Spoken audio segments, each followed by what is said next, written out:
Benar ya Tuhan, Engkaulah Allah yang menjaga kami.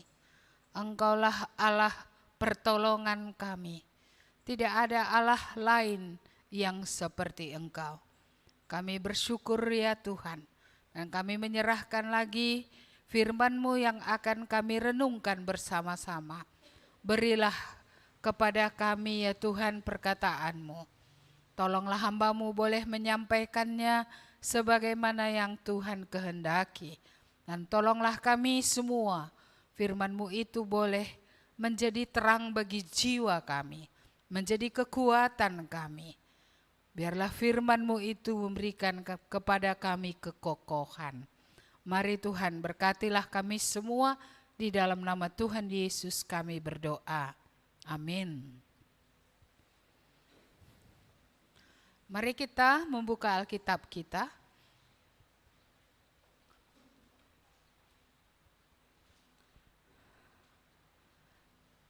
Dari Mazmur pasal 121. Ini semua Mazmur yang kita hafal. Mazmur 121. Ini sering juga dinyanyikan ya. 121. Dapat? Ya, masih ada yang kersek-kersek ya, berarti belum dapat. Udah? Mari kita baca bersama semuanya supaya 2 kali dapat, dari mata, dari pendengaran. Ya. 1, 2, ya. Nyanyian ziarah. Aku melayangkan mataku ke gunung-gunung, dari manakah akan datang pertolonganku? Pertolonganku ialah dari Tuhan yang menjadikan langit dan bumi. Ia takkan membiarkan kakimu goyah, penjagamu tidak akan terlelap. Sesungguhnya tidak terlelap dan tidak tertidur penjaga Israel. Tuhanlah penjagamu, Tuhanlah naunganmu di sebelah tangan kananmu. Matahari tidak menyakiti engkau pada waktu siang, atau bulan pada waktu malam. Tuhan akan menjaga engkau terhadap segala kecelakaan. Ia akan menjaga nyawamu. Tuhan akan menjaga keluar masukmu dari sekarang sampai selama-lamanya. Ya, tema kita hari ini adalah Tuhanlah penjagamu. Iya.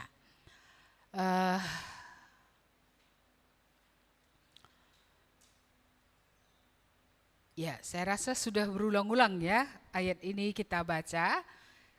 Saya merenungkan seperti ini. Kalau kita ke Kabanjahe gitu ya, lihat pegunungan Bukit Barisan gitu. Saya tidak tahu apa yang kalian pikirkan kalau misalnya melihat gunung-gunung, melihat Danau Toba gitu ya, melihat tempat-tempat yang indah seperti itu. Banyak orang pada masa lalu atau mungkin juga pada masa kini, mereka senang kalau ke tempat yang ada pohon-pohonnya gitu. Mereka senang ke pantai, ya, dan menikmati itu. Tapi apakah orang pernah memikirkan, ya ketika melihat itu semua gitu ya, seberapa besarkah Allah yang menjadikan itu semuanya?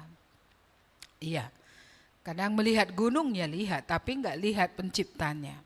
Lihat danau yang indah ya lihat, tapi apa dilihat penciptanya gitu. Iya, ketika pertama kali saya naik pesawat tahun berapa itu ya, saya lupa. Iya, itu kan dari atas bisa dilihat gitu ke bawah. Iya, tapi tidak ada rasa takut. Iya, dan saya hanya berpikir begini, kalau dari surga Tuhan melihat orang sebesar apa ya gitu.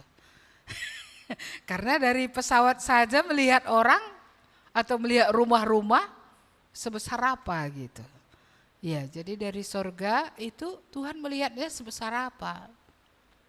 Lalu benar kata pemazmur, siapakah manusia sehingga Tuhan memperhatikannya? Kalau dari sorga itu hanya sebesar ini, bahkan dengan peralatan canggih hari ini, ya ada teman dulu di Jerman menunjukkan gitu ya, bisa melihat orang di Hong Kong dan kami lihat itu lewat komputernya, eh sangat kecil sekali, kayak korek api cuman gitu. Iya, kayak korek api di Hong Kong. Orang-orang di tepi-tepi pantai.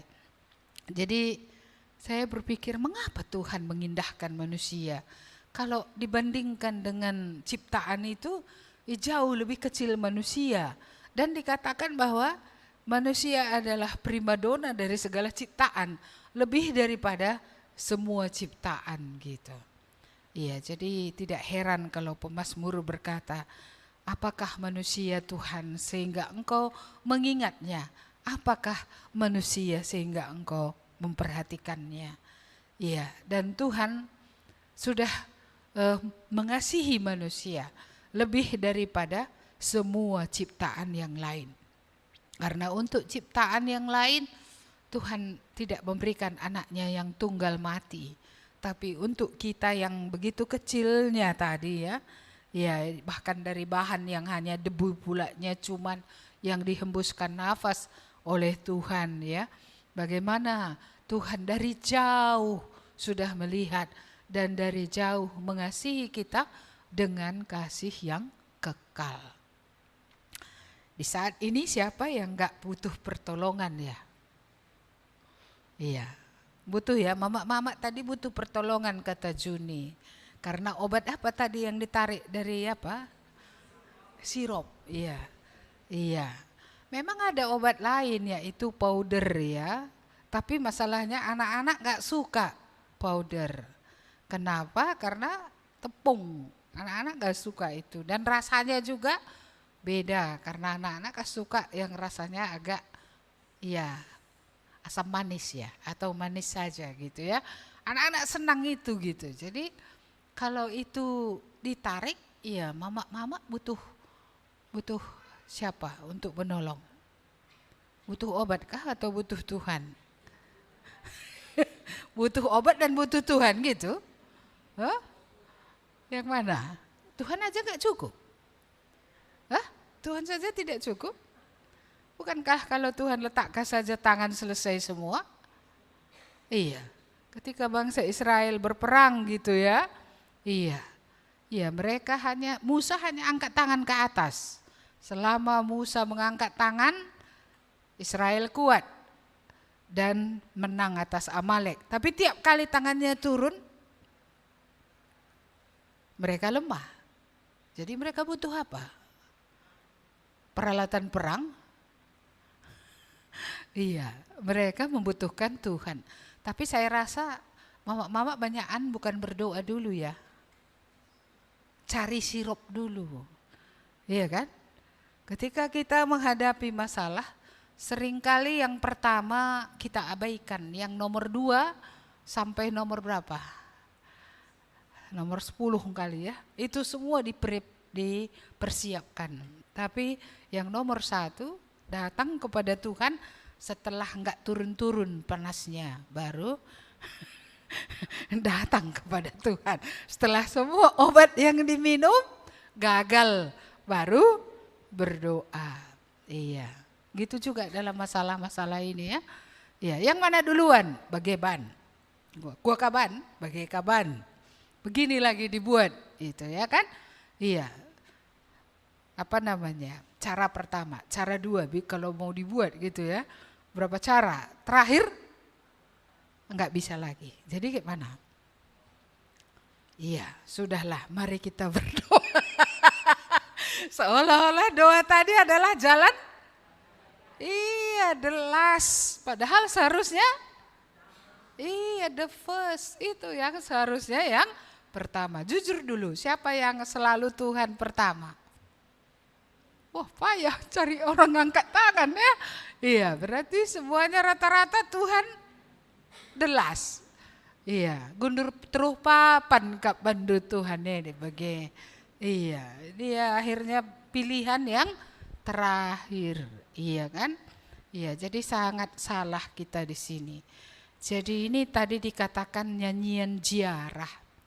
Kalau kita ziarah kemana yang kita tahu ziarah? Ke kuburan ya. Iya. Tapi kalau Israel, kalau dibilang ziarah, mereka berziarah, berjalan, mengadakan perjalanan itu ke Yerusalem. Ya, dalam perjanjian lama itu 3 kali setahun. Semiskin-miskin mereka dari daerah pedesaan sekalipun, mereka datang ke Yerusalem paling tidak berziarah atau mengadakan perjalanan selama 3 kali. Perjalanan yang pertama yaitu mengingat hari Paskah.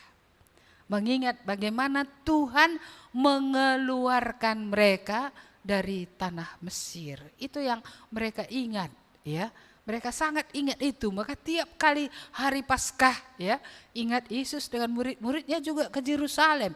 Orang banyak dari mancanegara juga ke Yerusalem, termasuk ya sida-sida dari Ethiopia. Ya, datang ke Yerusalem seperti itu. Ya, jadi itu yang pertama. Yang kedua adalah 50 hari setelah Paskah. Itu biasanya adalah untuk pengucapan syukur. Baru mereka kemudian lanjutkan itu sebagai ucapan syukur pada waktu panen. Jadi pada waktu mereka panen ya, 50 hari sesudah hari Paskah mereka rayakan itu. Mengingat apa? Mengingat semua pemeliharaan Tuhan dalam hidup mereka. Dan kali ketiga mereka ke sana adalah merayakan hari raya Pondok Daun. Yaitu mereka keluar dari rumah-rumah mereka, tinggal di pondok-pondok yang mereka buat. Untuk apa mereka rayakan itu? Untuk mengingat kembali bagaimana perjalanan di padang gurun. Bagaimana Tuhan menolong ketika mereka kehabisan air. Dari bukit batu Tuhan mengeluarkan air, ya kan? Nah, bagaimana ketika seluruh makanan yang dibawa sudah tidak ada lagi. Bagaimana Tuhan menyediakan seperti itu ya. Tiap-tiap hari mana untuk tinggal kutip. Ya, tidak menanam, ya kan? Tidak menabur, tidak juga memanen, tapi tiap hari ada berkat yang Tuhan berikan di padang gurun itu tiap-tiap hari. Ya, ada tiang awan juga ya pada waktu malam hari. Pada waktu siang hari. Kenapa? Karena siang biasanya terik, perlu awan supaya mereka tidak kepanasan. Pada malam hari perlu apa? Tiang api ya, supaya cuaca yang dingin mereka sanggup menghadapinya, tetapi juga supaya kalau datang binatang-binatang yang yang buas gitu ya, dengan adanya api itu binatang biasanya takut dan lari. Jadi inilah 3 perayaan ya, 3 kejadian yang mereka berziarah, mereka terus mengingat. Saudara-saudara, kitab Ibrani mengatakan kita adalah pendatang, perantau di dalam dunia ini. Kita di sini juga adalah sementara. Apakah kita pernah mengadakan perjalanan ziarah, mengingat ya apa yang telah Tuhan perbuat dalam hidup kita, sekalipun perjalanan ziarah kita bukan ke Yerusalem lagi ya. Iya, maka nggak perlu ngumpuli ongkos untuk berangkat ke Yerusalem, nggak perlu, ya kan? Walaupun sebelum pandemi banyak orang Kristen, iya, mengumpulkan uang supaya sekali lagi ya, sekali pernah menginjakkan kaki di Yerusalem, di tempat di mana Yesus pernah menginjakkan kakinya, di mana dia mengajar, di mana dia dulu ada, di mana dia disalibkan seperti itu ya, bahkan mati dan bangkit dari antara orang mati. Jadi tiap kali nanti kita membaca nyanyian ziarah, ini adalah suatu perjalanan untuk mengingat perbuatan yang telah dilakukan oleh Tuhan. Perlunya kita ziarah bukan ke kuburan. Kalau ke kuburan kerajin kita ya kan. Iya, asal Natal ke kuburan, enggak lagi. Tahun baru Paskah lah ya. Hah? Tiap Paskah? Enggak lagi? Iya. Jadilah perlu nendu kuburna sekali-sekali. Oh, sekali-sekali perlu mengingat. Untuk melihat, untuk apa? Aku pun nanti akan masuk gitu ya. Oh, membersihkan ya. Iya, udah dibatui Bu, ngapain dibersihkan? Oh, sekelilingnya. Ya, ibu ini masih rajin dia bersih-bersih. Iya, tapi mungkin ada orang pergi ke kuburan untuk mengingat bahwa mereka akan masuk suatu saat. Itu pun perjalanan merendahkan hati juga itu. Kalau kita nggak pernah berpikir bahwa kita pun suatu saat akan ditanam, entah sombongnya kita terus, entah hebat kita rasa terus, entah kita rasa kita nggak butuh Tuhan. Aku bisa kok gitu ya. Iya, tapi kalau lihat ya banyaknya batu nisan bertambah tiap hari, ya itu saya harap itu akan makin merendahkan hati orang. Sehingga dia tahu hidup ini hanya sementara, sebentar. Makanya jangan berantem karena hidup hanya sebentar. Ya, suami istri jangan berantem. Hidup hanya sebentar. Berkasih-kasihanlah. Iya kan begitu ya. Iya, orang tua dan anak juga kan begitu ya. Hidup hanya sebentar. Iya, kalau yang sebentar itu pun gak bisa kamu saling mengasihi, kapan lagi? Kapan lagi coba? Iya, orang tua kapan lagi mengasihi anak? Anak kapan lagi mengasihi orang tua? Coba habislah. Bersaudara pun gitu. Jangan gara-gara tanah jadi gak bersaudara lagi. Iya. Arahah kona aku arahenda. Gara-gara apa? Tanah sejengkal, sedepa. Tanah yang kemudian akan ditinggalkan pulanya.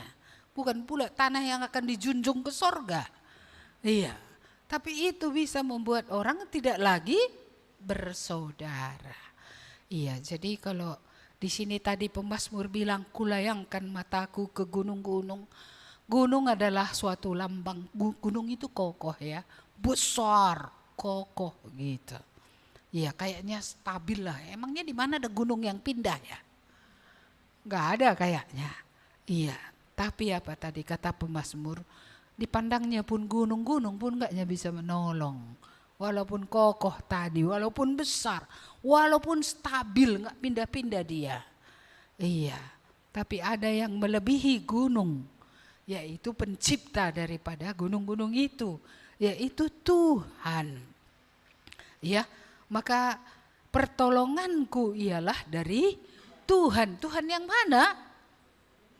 Tuhan yang menjadikan langit dan bumi dari tidak ada menjadi ada. Kalau yang tidak ada pun dia ciptakan menjadi ada, apa yang sukar baginya ya? Apa yang sukar? Tidak ada. Langit ini dulu enggak ada. Bumi ini dulu enggak ada. Planet-planet di semesta ini dulu enggak ada. Tuhan bisa buat ada. Iya, jadi kenapa orang lebih berharap kepada ciptaan daripada kepada penciptanya ya? Iya, mengapa merasa lebih aman dengan deposito banyak karena resesi akan datang? Daripada merasa aman memiliki Tuhan. Iya, ya ada punya deposito di sini. Udah deposito pun nggak ada.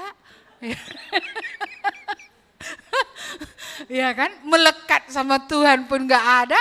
Gimana itu?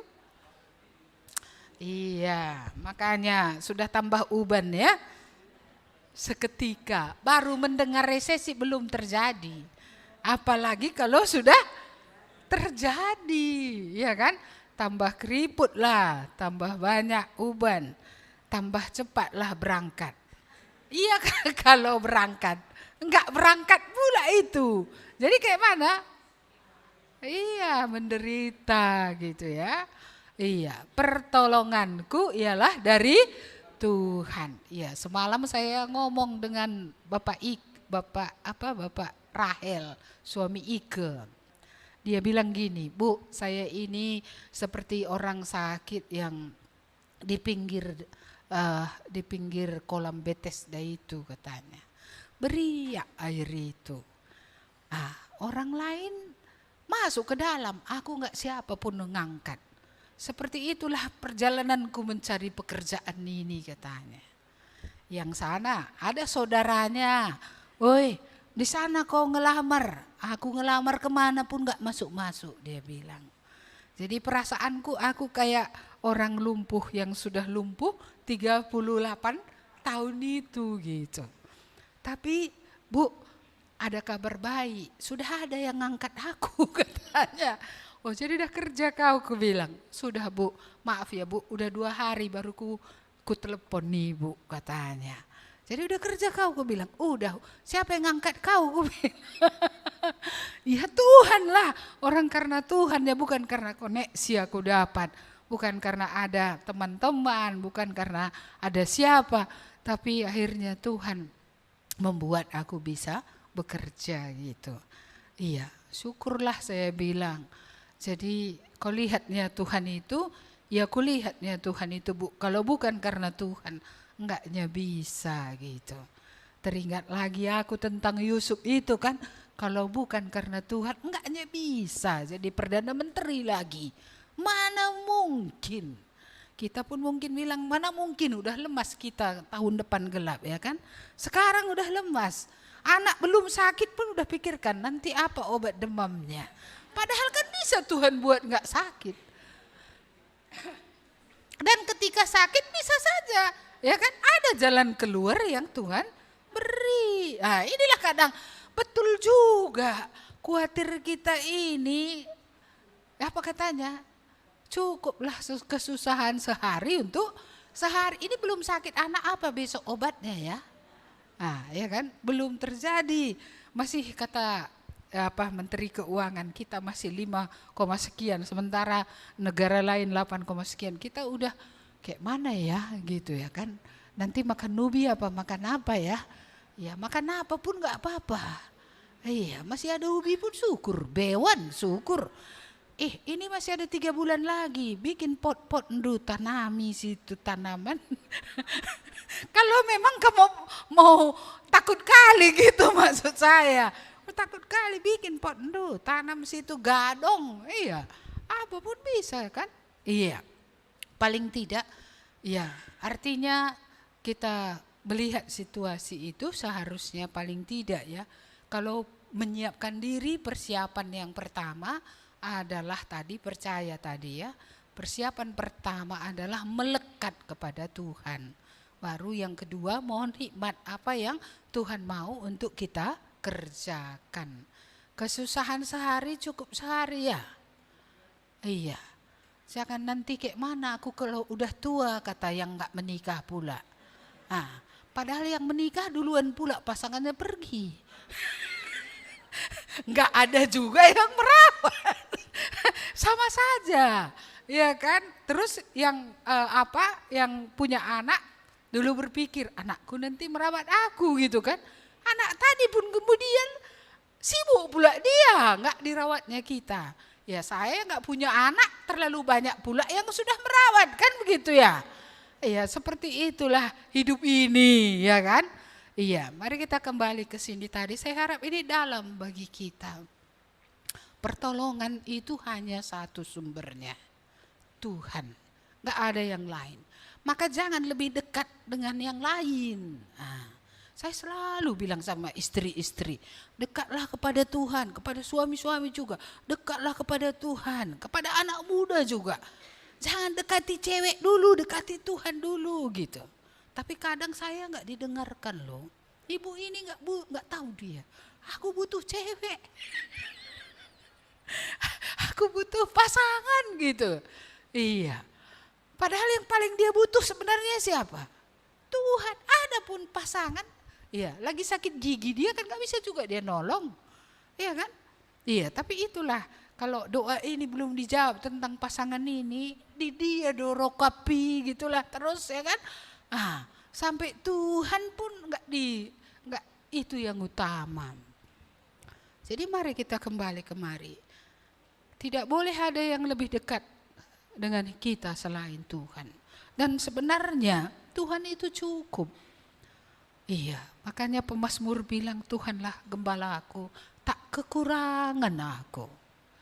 Iya, ia membaringkan aku di rumput hijau. Ia membawa aku bukan ke air yang akan menghanyutkan. Tuhan itu baik. Ya, Tuhan itu sungguh gembala yang baik. Bahkan di Yohanes dikatakan dia memberikan nyawa untuk kita. Siapa sih yang akan memberikan nyawa untuk kita? Dia sungguh gembala yang baik. Terakhir ini saya memikirkan tentang hidup Habakuk itu ya. Habakuk yang mengintai, yang melihat-lihat. Mengapa ya kok orang yang benar itu banyak masalahnya? Lalu kenapa orang yang fasik itu kok tenang-tenang saja, nggak banyak kali masalahnya? Iya, maka Habakuk mengintai, dia berdoa. Dan dia bertanya kepada Tuhan, kenapa Tuhan seperti itu gitu ya. Iya, lalu dia akhirnya dibuka Tuhan matanya melihat bagaimana orang yang fasik itu, orang berdosa itu pun ada nanti batasnya, endingnya. Sebenarnya Tuhan sedang memberi kesempatan untuk bertobat. Tapi kalau tidak, nanti akan datangnya hukuman itu cepat atau lambat gitu. Maka apa kata Habakuk? Orang benar harus hidup oleh iman. Iya, kenapa kitab Habakuk itu diakhiri dengan kalimat ya, walaupun pohon ara tidak berbunga, pohon anggur tidak berbuah, ya, kambing domba terhalau dari kurungan, tapi aku beria-ria di dalam Tuhan. Kan perlu kambing domba, kan perlu buah pohon ara, perlu ya buah pohon anggur, perlu hasil pohon zaitun, perlu semua itu. Jadi kenapa sih Habakuk ini nggak normal? Iya, kira-kira dia sudah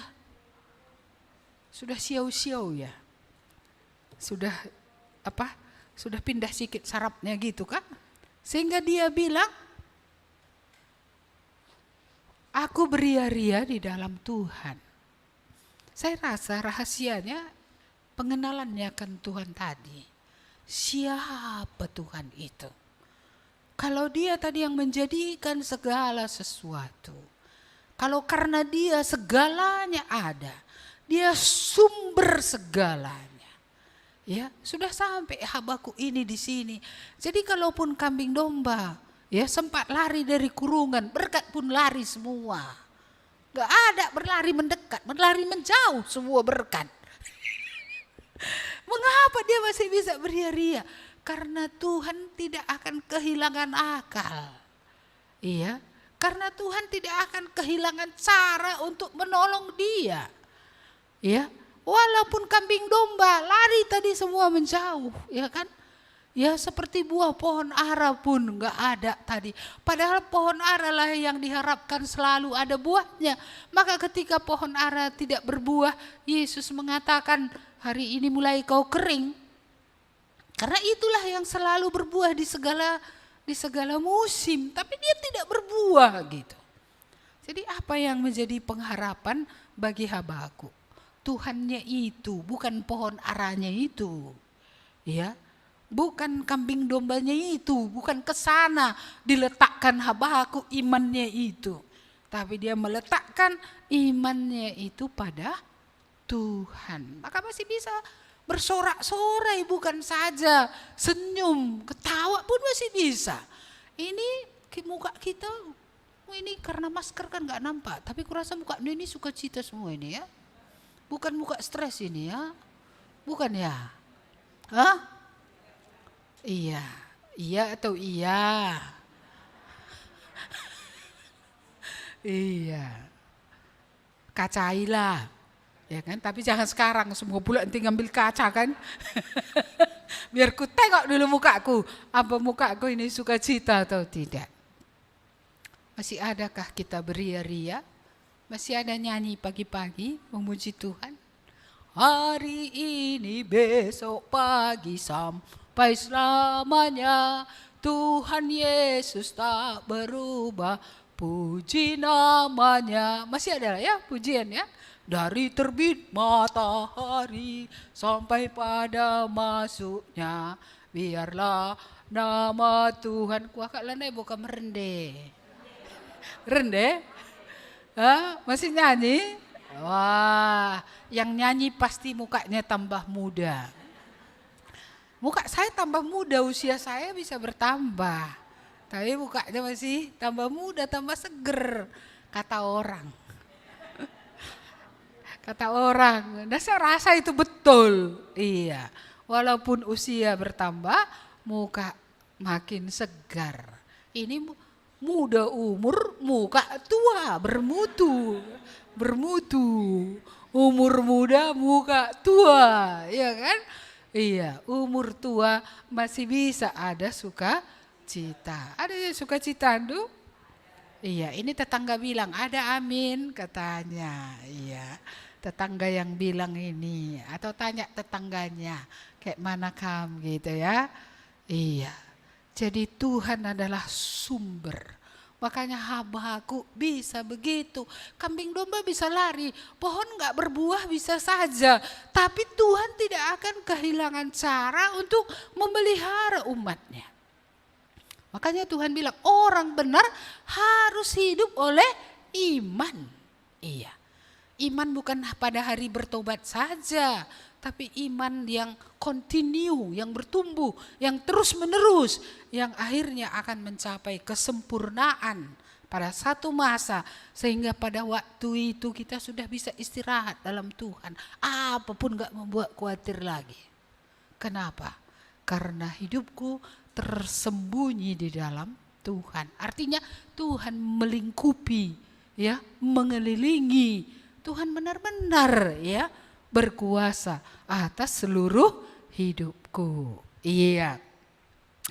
Ya. Jadi ini saya rasa sangat bagus ya. Pertolonganku dari Tuhan yang menjadikan langit dan bumi. Ia tidak akan membiarkan kakimu goyah. Jadi yang membuat kaki goyah siapa? Hah? Siapa? Ia tidak akan membiarkan kakimu goyah. Masih ingat ya, Yesaya itu orang yang menanti-nantikan Tuhan akan dikuatkan. Mereka berlari ya, tetapi tidak merasa lesu ya, letih, lesu. Lalu kalau kita letih dan lesu, artinya apa? Kita tidak menanti-nantikan Tuhan. Iya. Karena Tuhan tadi tidak membuat kakimu goyah. Yang buat goyah itu apa? Anak dai, iblis. Iblis kan selalu buat goyah. Percaya pula kau katanya. Percaya iblis, enyah kau bilang. Ini enggak. Percaya kok, iya juga ya, kayak mana pula itu. Masuk suntiknya, jarumnya masuk. Akhirnya kayak mana? Ya akhirnya galau. Ya kan gitu ya. Percaya kamu dengan suara anak dai, iblis itu. Anak dai lah babi maksudnya ya. Iya, tapi ini adalah kuasa kegelapan. Apa yang membuat galau? Kalau kita tidak memegang apa yang Tuhan katakan. Ketika kita mulai set lagi, ya, apa namanya, pemikiran kita di situ, masukkan lagi, iya kan? Disitulah sebenarnya kita yang menjerat diri kita masuk ke dalam perangkap kegalauan itu, iya. Jadi selain iblis, dunia ini ataupun dunia ini dalam arti kata standar-standar dunia, kan standar dunia ini juga buat galau, iya. Iya, standar dunia kayak mana yang berhasil, ya kan? Bermobil, berumah, kan gitu ya? Iya, agak-agak lumayan lah isi apa namanya? Isi kantongnya. Iya, itu kan apa namanya? Ukuran-ukuran dunia. Iya, tapi saya tetap ingat Matius itu. Bapamu di sorga tahu kamu membutuhkan semuanya itu. Utamakan Tuhan. Cari kerajaan Tuhan itu bukan bertobat saja. Dulukan tiap hari kepentingan Tuhan. Maka ada janji di situ, maka Tuhan akan menambahkan. Menambahkan itu kayak mana? Memberikan, kan begitu ya. Menambahkan kepadamu apa yang kamu perlu. Carilah dahulu kerajaan Allah dan kebenarannya, maka Ia akan memberikan kepadamu semua yang kamu perlu, supaya kamu bisa hidup memuliakan Dia. Mengapa kita tidak mendapat?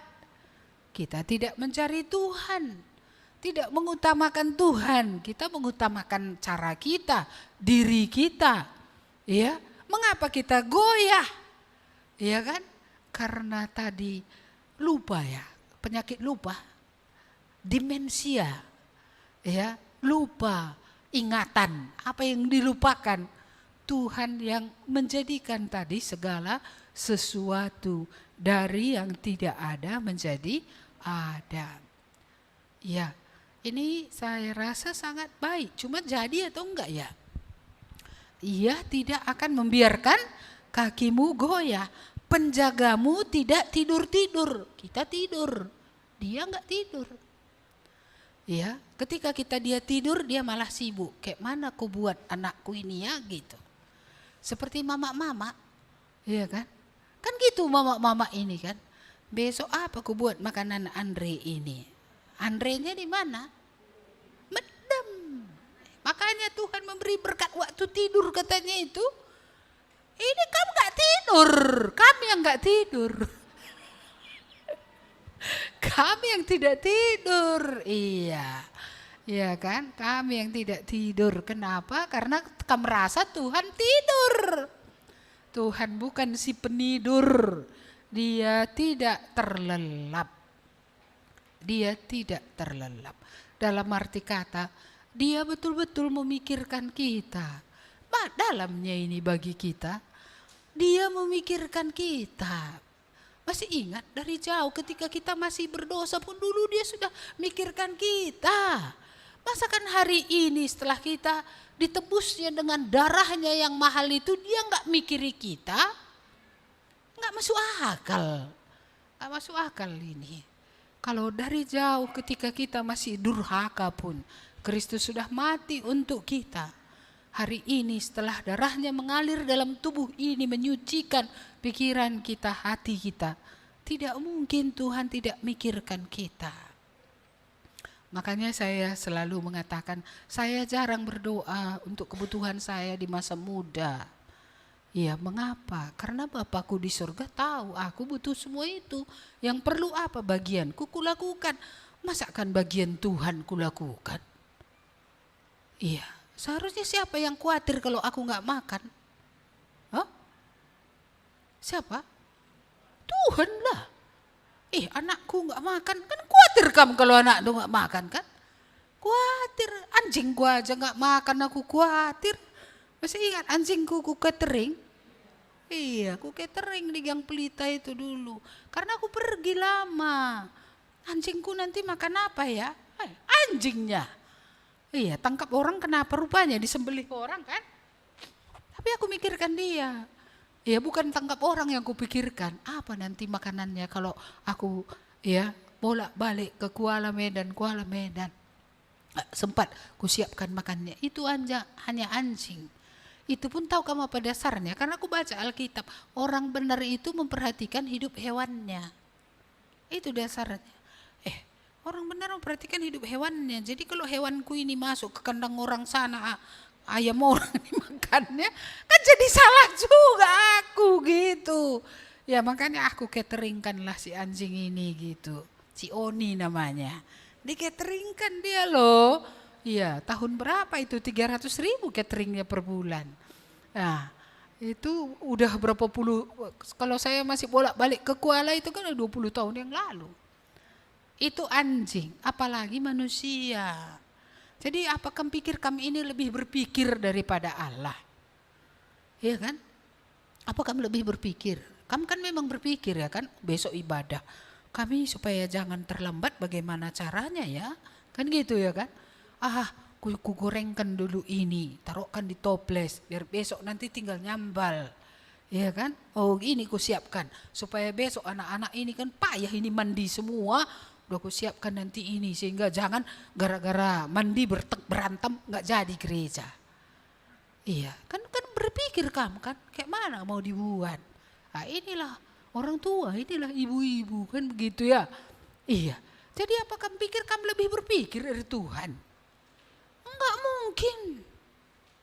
Ya, pikiran Tuhan sungguh ya sangat dalam, dia memikirkan kita. Ya ini saya ulang-ulang, ketika kita masih berdosa pun dia sudah mikirkan kita. Anaknya sudah diutus ke dalam dunia, mati di kayu salib supaya dosa kita yang banyak itu bisa diampuni. Jadi masa kalau darah Yesus sudah menyucikan otak kita, menyucikan hidup kita, lalu Tuhan tutup mata, ATMJ gitu, nggak mungkin. Tuhan tidak akan diam. Ya jadi nggak apa-apa resesi, ya kan kita masih punya Tuhan. Cuma kita adaptasi sedikit. Kalau biasanya makan beras, makan gadong, latihan. Iya kan? Belajarlah, makan nasi 2 kali, 1 kali yang lain. Iya, coba variasikan mulai dari sekarang lah. Supaya nanti ketika tiba waktunya nggak nangis pula kamu. Nggak makan aku, padahal masih makan. Cuma gadong. Kan gitu masih makan. Ya, lapar perutku enggak. Ya kan enggak, sakit aku ya bisa juga Tuhan buat enggak sakit. Iya, kadang kalau saya sakit gula, kalau saya makan lebih sedikit saya akan hidup lebih lama saudara-saudara. Itu rahasia orang sakitnya seperti saya. Kalau saya makan banyak saya akan cepat mati. Iya, karena kalau makan banyak itu kan gulanya banyak. Iya, gula itu numpuk di badan, kan begitu ya. Tinggi gulanya, merusak saraf, merusak segala jaringan, merusak ginjal, merusak jantung, merusak semua. Saya kalau makan sedikit lebih lama hidup. Nah, jadi jangan kamu pikir kalau banyak kamu makan baru kamu hidup. Enggak, yang gendut-gendut ini bahaya nih.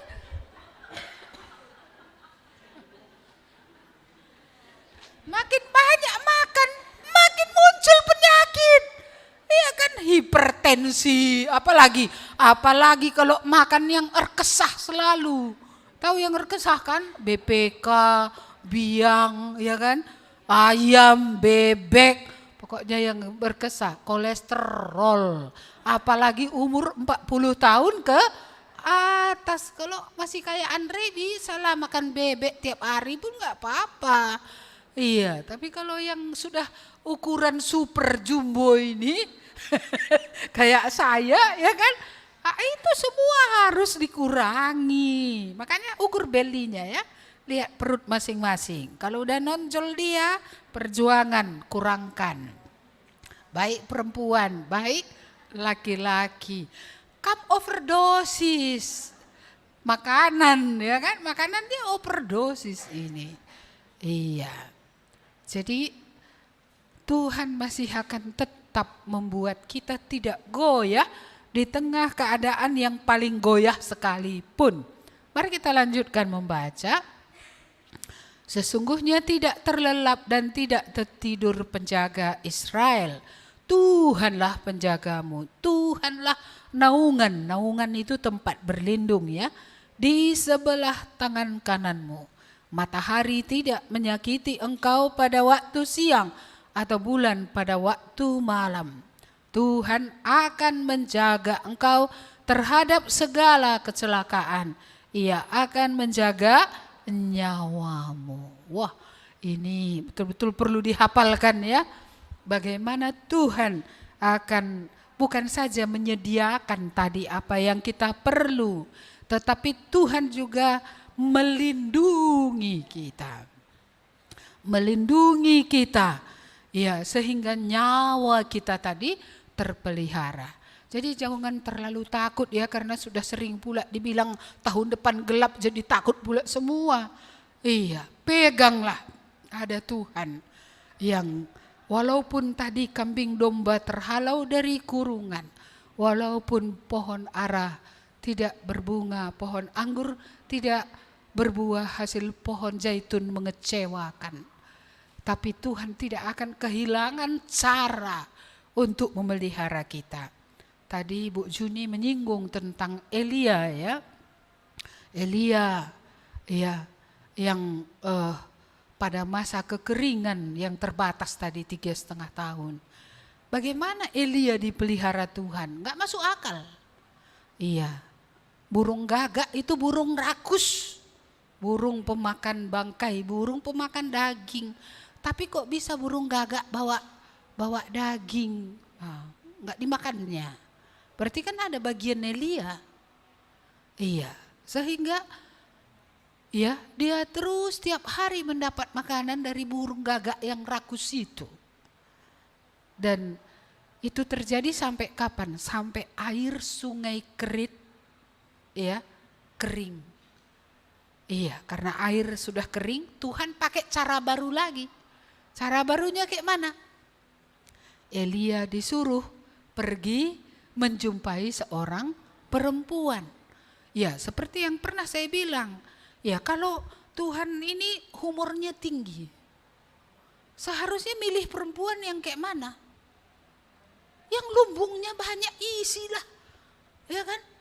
Yang banyak persediaannya. Emasnya pun banyak, bisa dijual kan, masih bisa beli-beli apa namanya yang diperlukan. Ini kok dipilih yang tepungnya pun tinggal 1 kali makan, tinggal 1 kali pakai, tepungnya tinggal secuil, ya hanya bisa buat roti bundar pancake kecil saja, hanya itu yang bisa dibuat. Minyaknya pun tinggal secuil, nggak ada lagi setengah botol kecil pun nggak ada lagi, nggak ada. Ya kan umur Tuhan ini tinggi nih kan. Kok milih orang yang kayak gini coba? Kalau kamlah Elia, kamu tengoklah kayak gitu keadaan janda itu. Kayak mana pikiran tuh? Orang kayak gini Tuhan kau mau pakai untuk melihara aku, kurasa langsung apa ya kan? Langsung prasangka. Oh memang nggak baik Tuhan ini. Kalau Tuhan baik, masa orang kayak gini ya diberikan gitu ya kan? Orang seperti ini yang iya. Kalau orang kaya tadi disuruhnya, kurasa ya orang kaya itu akan menepuk dada kemudian bilang gara-gara aku loh Elia itu makan, gara-gara aku dia hidup. Ini siapa bisa menepuk dada? Nggak ada, Tuhan aja yang bisa menepuk dada. Kau lihat kan apa yang bisa aku kerjakan? Jadi kita mengharapkan hal yang mustahil di tengah-tengah keadaan yang seperti ini. Keadaan yang tidak mendukung sama sekali. Kita punya Allah yang tidak ada yang tidak mungkin sama dia. Tidak ada yang tidak mungkin. Ya, maka perlu kita melekat, itu kata kuncinya. Melekat, beriman, hidup dari iman menuju iman. Kenalilah Tuhan, dia Allah yang tidak terbatas. Dia sumber apa? Sumber apapun, sumber hidup pun dia kok. Coba lupa kita dibuatnya bernapas, langsungnya jadi batang pisang. Sumber hidup pun dia. Mana lebih berharga kata kitab Matius? Hidup lebih berharga atau makanan, minuman, pakaian lebih berharga? Hidup lebih berharga. Hidup masih diberikan, berarti yang lain pun Tuhan masih bisa berikan. Iya, kadang kita untuk makan, minum, pakai ini kita kejar. Untuk hidup ini gak kita kejar. Bagaimana supaya bertahan hidup? Iya, hidup kekal dari Tuhan. Hidup di dunia juga dari Tuhan. Selama dia masih memberikan hidup ini, masih ada harapan. Ya, karena Tuhan tidak mati lagi. Dia cukup sekali mati di kayu salib untuk dosa manusia. Setelah itu hari ini kita menyembah Tuhan yang hidup. Bukan Tuhan yang terus di dalam kuburan. Tuhan yang hidup. Tuhan yang tidak terbatas. Tuhan yang tidak ada padanya kata tidak mungkin. Dia masih terus bekerja. Dia terus masih mengontrol sejarah. Walaupun situasi dunia seperti apa, Allah masih di atas, dia tidak di bawah. Dia masih berkuasa mengaturkan segala sesuatu. Iya, Senang ya punya Tuhan seperti itu? Banggakah kita punya Tuhan? Ya, atau kita lebih bangga kalau punya emas? Aku punya emas gitu ya kan. Pernah kan bilang, hore aku punya Tuhan gitu ya. Iya, kalau Andre bilang, hore aku punya coklat katanya kan. Iya, perlu diajari anak-anak itu, hore aku punya Tuhan, bukan punya coklat aja. Ya kan, ini udah tua pun kita perlu itu. Kita bukan berjalan sendirian. Aku punya Tuhan. Hidup Tuhan dan hidupku ini itu satu, artinya menjadi satu, nggak bisa dipisahkan. Nggak bisa.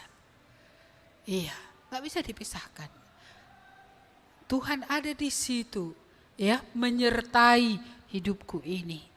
Mulai kapan? Sebenarnya sebelum bertobat pun kita sudah diikut-ikuti Tuhannya. Ya kan? Setelah kita diselamatkan, kita disertai terus tiap-tiap hari, tiap minggu, tiap bulan, sampai kita tiba tadi pada kekekalan. Iya, apakah ini dalam bagi kita? Mungkin ini yang perlu kita doakan. Supaya deep gitu ya, dalam bagi kita. Tuhan ada di sini gitu.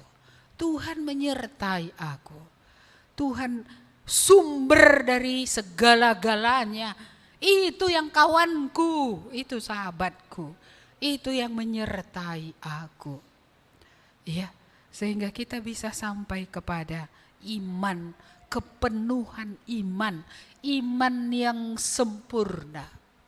Yaitu iman yang tidak ada lagi prasangka terhadap Tuhan, tidak ada kesangsian terhadap Tuhan, sehingga tidak lagi apapun yang terjadi, jakakin dibatandai, di mana Tuhan tadi itu, atau kita menyalahkan Tuhan untuk keadaan-keadaan yang kita hadapi. Iya, di topik doa ada 2 topik doa yang menurut saya berat ya. Ya, karena anaknya Ibu Ayen itu kan ditangkap, lalu sekarang di penjara di Pancur Batu seperti itu. Pilihan tentu ada, apakah akan mengeluarkan dia dengan uang, ataukah menyerahkan kepada Tuhan supaya peristiwa ini akan membawa kepada kebaikan. Dalam arti kata, setidaknya kalau orang berdosa diperingatkan oleh dosanya, sehingga menjadi sadar dan berharap datang kepada Tuhan. Ini menjadi ya PR kita bersama juga mendoakannya, supaya walaupun secara fisik ada penderitaan, tapi keselamatan pengampunan dosa itu maunya didapatkan.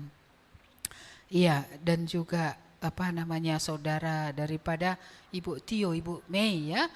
Iya, mereka juga semua dua-duanya suami istri tunggu 20 hari saya rasa itu baru bisa akan diajukan entah peradilan, entah apa seperti itu. Tapi saya satunya doa saya supaya kesulitan-kesulitan ini benar-benar menuntun kita lebih dekat kepada Tuhan, menuntun orang kepada pertobatan, menuntun orang kepada kesadaran bahwa dia tidak bisa menyelamatkan dirinya sendiri, bahkan tidak bisa menolong dirinya pun, menghadapi apapun itu tidak sanggup menolong diri sendiri. Jadi perlu ya kita benar-benar mempercayai Tuhan dalam hidup ini.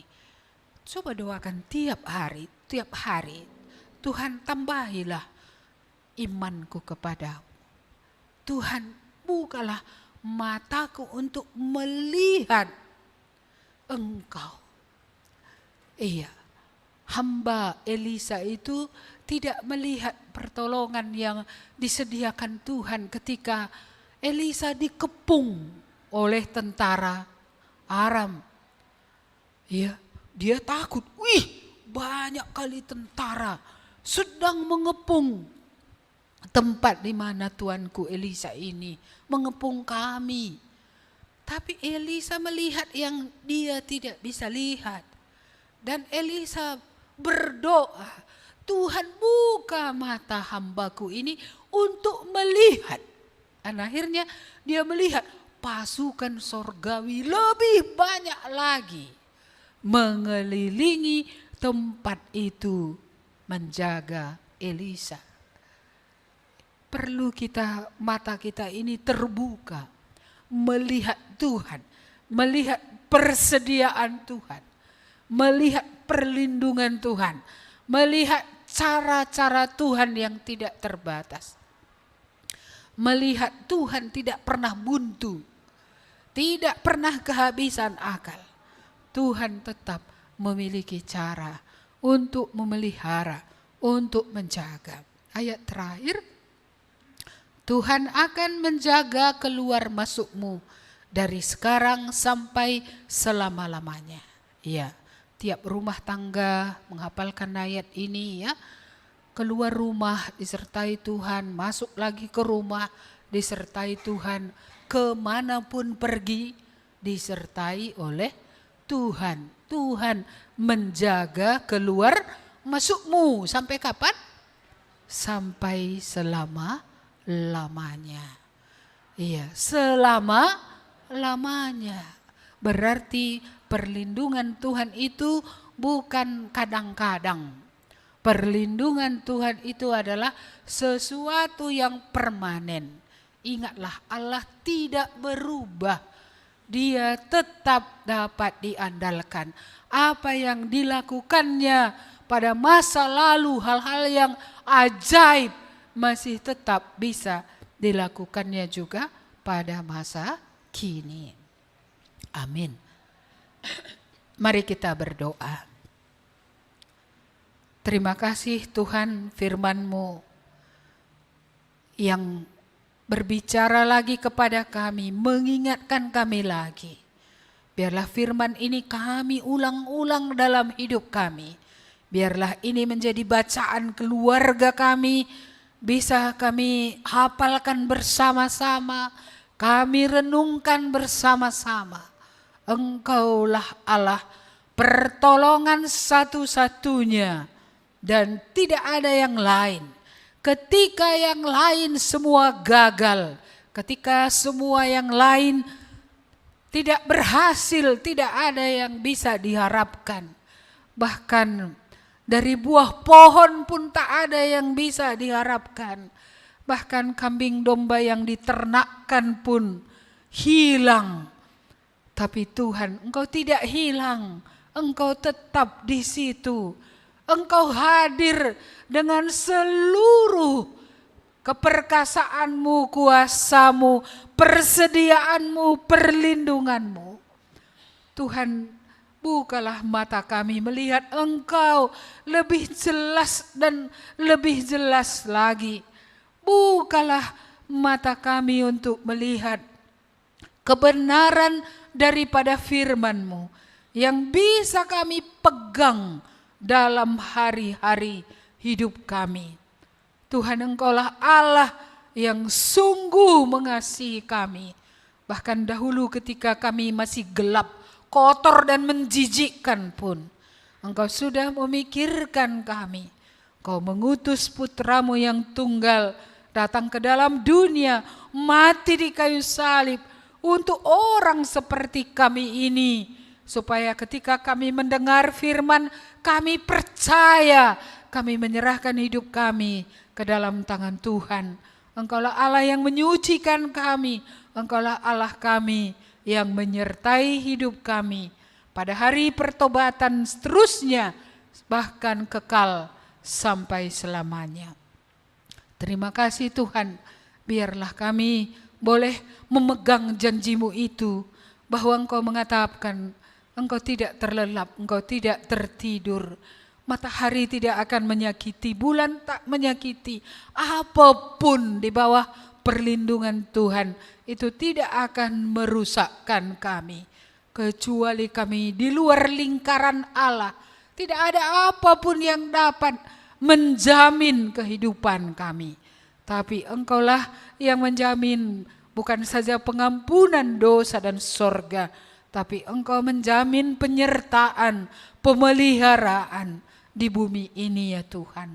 Tuhan, tolonglah, tumbuhkanlah iman. Tolonglah supaya iman itu makin kokoh terhadap firman-Mu itu. Tolonglah kami supaya jadi firman itu dalam hidup kami. Kami menjadi kokoh karena Engkaulah Allah penjaga kami, naungan kami. Engkaulah Allah yang menjaga keluar masuk kami Tuhan, bahkan sampai selama-lamanya. Tuhan, ampuni kami kalau ada di antara kami yang kurang beriman atau tidak ada iman. Kiranya Roh-Mu yang kudus menolong supaya ketika firman-Mu diberitakan, tumbuh iman kami. Dan kami boleh berpegang kepada firman-Mu itu, pada ketetapan-Mu itu dalam hidup kami.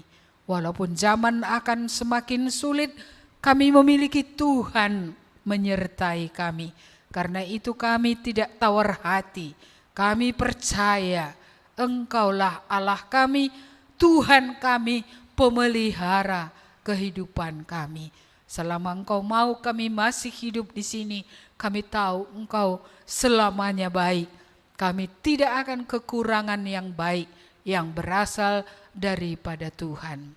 Terima kasih Tuhan, kami bersyukur kiranya Roh-Mu yang kudus menanamkan firman ini sehingga berbuah dalam hidup kami. Jemaat pulanglah, terimalah berkat Tuhan. Kasih karunia dari Allah Bapa, keselamatan di dalam Tuhan Yesus, serta penyertaan Roh Kudus menyertai engkau hari ini, besok pagi, selanjutnya, bahkan kekal selama-lamanya. Amin. Kepada Allah beri puji. Kepada Allah beri puji, semua makhluk di bumi. Padanya ku beri pujian, Bapa, Anak, dan Roh Suci.